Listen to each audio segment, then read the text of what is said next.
Doctor Ambedkar सामाजिक अधिकार मंच के अध्यक्ष जितेंद्र सिंह के नेतृत्व में मंच के पदाधिकारियों द्वारा पीड़ित शिक्षिका को न्याय दिलाने के लिए जिलाधिकारी की अनुपस्थिति में एडीएम एफआर योगानंद पांडे एवं उत्तर प्रदेश की राज्य महिला आयोग मुखिया श्रीमती बबीता सिंह चौहान से मिले। मंच के अध्यक्ष जितेंद्र सिंह के द्वारा बताया गया कि सेठ बी.एन. पोद्दार इंटर कॉलेज में कार्यरत दलित शिक्षिका श्रीमती कविता पिप्पल के साथ कॉलेज के प्रधानाचार्य एवं चतुर्थ श्रेणी कर्मचारी कृष्ण गोपाल सारस्वत के द्वारा अश्लील हरकतें करना तथा विरोध करने पर जाति सूचक शब्दों का उपयोग कर जान से मारने तथा कॉलेज से बाहर निकाल देने का मामला सामने आया है, जिसके खिलाफ हम सब मिलकर जिला अधिकारी कार्यालय शिक्षिका के न्याय के लिए आए हैं।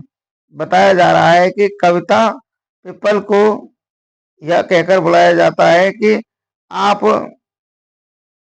से वार्तालाप करना है। विद्यालय के उस कक्ष में बुलाया है जिसमें सीसीटीवी कैमरा नहीं लगा है। श्रीमती कविता ने प्रधानाचार्य से बुलाने का कारण पूछा तो प्रधानाचार्य ने कहा बैठ जाओ, वह कुर्सी पर बैठ गई। इसके बाद प्रधानाचार्य ने श्रीमती कविता से कहा कि आप हमें सहयोग करिए, हम आपको किसी भी प्रकार की परेशानी नहीं आने देंगे। और प्रधानाचार्य श्रीमती कविता से अश्लील बातें करने लगे, जिसका कविता ने विरोध किया। विरोध में कविता के मुंह निकली तेज आवाज को सुनकर कृष्ण गोपाल सारस्वत वहां पर आ गया और उसने आते ही श्रीमती कविता को गाली गलौज तथा जाति सूचक शब्दों का उपयोग करते हुए धमकाने की बात कही। इसी को लेकर भीम आर्मी एवं डॉक्टर अंबेडकर अधिकार मंच के कर्मचारियों अधिकारियों ने संयुक्त कार्रवाई कराने की मांग की है। मेरा नाम श्रीमती कविता पिप्पल है। मैं सेठ BN. Poddar inter college Mathura में गणित की शिक्षिका हूँ। वहाँ के जो प्रधानाचार्य हैं अजय कृष्ण सारस्वत, वो बहुत ही ज़्यादा जातिवादी मानसिकता के और 10 तारीख मतलब कुछ उनकी मंशा पहले से ठीक नहीं चल रही थी, लेकिन मैं मतलब सब चुप थी कि मुझे भी नहीं यहाँ नहीं खड़ा होना था। लेकिन 10 तारीख को वो पूरी तरह से ज़बरदस्ती पे उतारू हो गए। और एक चपरासी है, वो भी उन्हीं का कोई लगता है भतीजा, उसको वो भर्ती किए हैं। उनके साथ वो भी बहुत ज़्यादा अश्लील और बदतमीजी से मुझसे, जैसे क्योंकि मैं अनुसूचित जाति की हूँ तो वो भी मेरे साथ बहुत बदतमीजी किया है। उसके बाद मैं 11 तारीख को थाने में अपनी तहरीर दी हूँ। कोई भी सुनवाई नहीं हो रही है, लेकिन मुझे पता चल रहा है कि सारी सूचना प्रधानाचार्य तक पहुँच रही है। वो मुझे उसके बाद सस्पेंड भी कर दिए बिना किसी नियम, और पता नहीं कौन से नियम उनके चलते हैं अपने। वो वहाँ बोलते हैं कि यहाँ पर सिर्फ मेरे नियम चलते हैं, सस्पेंड कर, क्योंकि सब मिले हुए हैं, मैनेजर सर भी उनसे मिले हुए हैं।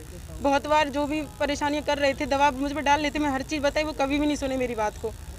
और अब वो झूठा कूटा पता नहीं क्या क्या बनाने लग रहे हैं कि ये बात थी बचने के लिए, ताकि पिछली बार तो शायद मैं बचूंगी नहीं फिर लड़ने के लिए। ये प्रिंसिपल का तो ये कहना है कि हमने तो ऐसा कुछ कहा ही नहीं है। वो तो ऐसे ही कहेंगे ना, ऐसे ही कहेंगे। क्यों पुलिस को दबाव डाल रहे हैं फिर? मैं नहीं कह रही कि कोई मेरी बात माने, लेकिन सही बात को वहाँ पर जाके क्यों नहीं पता करी? इतना दबाव है उस स्कूल में कि वहाँ के जो मेल्स टीचर हैं ना, वो भी इतने डरे हुए रहते हैं कि कोई भी एक पत्ता नहीं हिलता उनकी मर्जी के खिलाफ। इसीलिए मैं 2 साल से बहुत कुछ सहन कर रही हूँ, लेकिन अब तो मेरे पास कोई ऑप्शन नहीं है सहन करने का।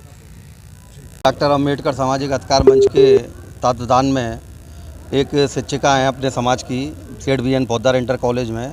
माँ का एक प्रधानाचार्य है अजय कृष्ण सारस्वत, और उनका ही एक रिश्तेदार जो वहाँ पे चपरासी की नौकरी करता है, वो भी उन्हीं के समाज का है। तो शिक्षिका को बेवजह किसी अनजान जगह पर बुलाकर उसी कॉलेज के प्रांगण में उसके शिक्षिका के साथ में बदतमीजी करने की कोशिश की गई। शिक्षिका ने इसका विरोध किया तो शिक्षिका को मारने पीटने के लिए उन लोगों ने बड़ा दुर्भाग्यपूर्ण कार्य किया। इसी संदर्भ में शिक्षिका के द्वारा थाना सदर बाज़ार में 11 तारीख को एक प्रार्थना पत्र मुकदमा के लिए दिया था, लेकिन कोई भी सुनवाई थाना स्तर से एवं जिला प्रशासन के द्वारा नहीं की गई है। इसी संदर्भ में माननीय जिलाधिकारी महोदय को एक शिकायती प्रार्थना पत्र आज डॉक्टर अंबेडकर सामाजिक अधिकार मंच भीम आर्मी के हमारे साथियों के द्वारा दिया गया है। और आपके चैनल के माध्यम से हम लोग चेतावनी देते हैं जिला प्रशासन शासन को कि अगर तत्काल इस मामले को लेकर कार्रवाई नहीं की गई, ना मुकदमा नहीं लिखा गया, तो हो सकता है आने वाले दिन में कोई ना कोई गंभीर परिणाम मथुरा में देखने को मिले। अगर यहाँ पर जी देखिए, हम भीम आर्मी के कार्यकर्ता हैं और आपके चैनल के माध्यम से और अन्य चैनलों के माध्यम से हम जिला पुलिस प्रशासन को व जिला प्रशासन को चेतावनी देना चाहते हैं कि वो गलती ना करे और ये सोचे ना कि ये महिला के लिए। अगर महिला के साथ इस तरीके का कुकृत्य हुआ है, कुकृत्य होने के बाद महिला के द्वारा 11 तारीख को थाना सदर बाज़ार में लिखित प्रार्थना पत्र दिया गया है, किंतु पुलिस ने प्रार्थना पत्र को प्राथमिकता ना देते हुए अपराधियों को प्राथमिकता दी है। इनका प्रार्थना पत्र अभी तक दर्ज नहीं हुआ, जबकि पुलिस को करना चाहिए थी कि सुप्रीम कोर्ट का विशेष आदेश है कि यदि महिला कोई भी किसी भी यौन शोषण संबंधित मामले की यदि शिकायत देती है तो सबसे पहले पुलिस मुकदमा दर्ज करके 164 का बयान कराती है। पुलिस ने ऐसा कुछ नहीं किया, पुलिस बचाने की लगी हुई है और हम आपके चैनल के माध्यम से पुलिस को कह देना चाहते हैं और उनके मन में कोई भ्रम है किसी पक्षपात का तो हम उनको बताना चाहते हैं। पूरी भीम आर्मी, बड़े भाई आदरणीय चंद्रशेखर आज़ाद जी, पूरी टीम इनके साथ खड़ी हुई है। आवश्यकता पड़ने पर बड़े भाई आदरणीय चंद्रशेखर आज़ाद जी मथुरा की धरती का दौरा करेंगे और इसमें जो भी प्रशासनिक अधिकारी, मास्टर तो यही है जो भी कुछ है करता धरता, उसको बचाने वाले जो भी प्रशासनिक अधिकारी हैं वो भी बख्शे नहीं जाएंगे और समय आने पर उनका भी इलाज कर दिया जाएगा।